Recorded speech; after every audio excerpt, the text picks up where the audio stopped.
Everyone, সবাইকে অনেক শুভেচ্ছা জানিয়ে শুরু করছি আমার আজকের রেসিপি। আমার আজকের রেসিপি হচ্ছে কাঁচা পেঁপে, ডাল আর মসুর ডাল দিয়ে খুব সুন্দর একটা সবজির রেসিপি। এটা কিন্তু দুর্দান্ত স্বাদ হয়, রুটির সাথে ভাতের সাথে সার্ভ করা যায়।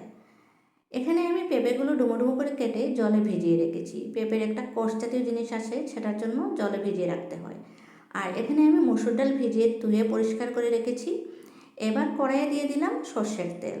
তেলটা গরম হওয়ার সাথে সাথে এখানে আমি ফোড়নে দিয়ে দিচ্ছি 1 চামচ জিরা, আর ছোটো চামচের 1 চামচ 5 ফোড়ন, 2 পিস তেজপাতা।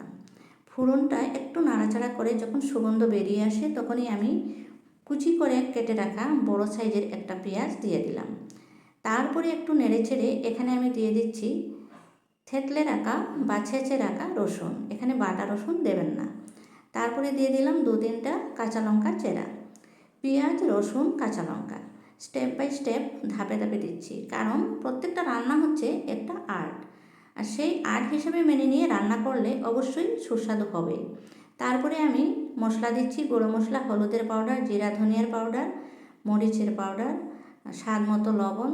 এখানে আমি কাশ্মীরি রেড চিল্লিটা ব্যবহার করছি কালারের জন্য, খুব সুন্দর একটা কালার আসবে। তারপরে মশলাগুলো একটু কষিয়ে নিচ্ছি শুকনো শুকনো অল্প সময় নাড়াচাড়া করে এখানে আমি অল্প জল অ্যাড করে দেব। জল অ্যাড করে দিলে মশলাগুলো তেলের সাথে খুব সুন্দরভাবে কষানো যাবে। মশলা কষানোটাই হচ্ছে প্রত্যেকটা রান্নার আসল স্বাদ। মশলা কষানোটা খুব ভালো করে নিতে হয়। এই যে দেখুন, গ্যাসের ফ্লেমটা লো রেখে আমি মশলাটা কষিয়ে নিলাম। যখন মশলা থেকে তেল ছাড়া ছাড়া অবস্থা হয় তখনই আমি কেটে রাখা আলু আর পেঁপেগুলো দিয়ে দিলাম। খুব ভালো করে নেড়ে চেড়ে মশলার সাথে মিক্স করে নিতে হবে। মশলার সাথে খুব ভালো করে মিক্স করে নিয়ে এ পর্যায়ে আমি একটা টমেটো কাটা দিয়ে দিচ্ছি, আর এরই মধ্যে আমি ভিজিয়ে রাখা মসুর ডালগুলোও দিয়ে দিয়েছি। এটা ভিডিওটা স্কিপ হয়ে গেছে, আমি দেখাতে পারলাম না। তারপরে আমি ঢাকনাটা দিয়ে 3-4 মিনিট সময় এভাবে কষিয়ে নিলাম। গ্যাসের ফ্লেমটা কিন্তু ওই সময়টায় মিডিয়াম ছিল।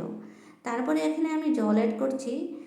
জল একটু বেশি পরিমাণে অ্যাড করতে হবে, কারণ মসুর ডাল আর পেঁপে, আলু এগুলো সিদ্ধ হতে হবে, আর মসুর ডালটা সিদ্ধ হতে অবশ্যই একটু সময় লাগবে।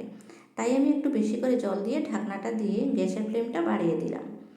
এবারে দেখুন আমার রান্নাটা শেষের পথে।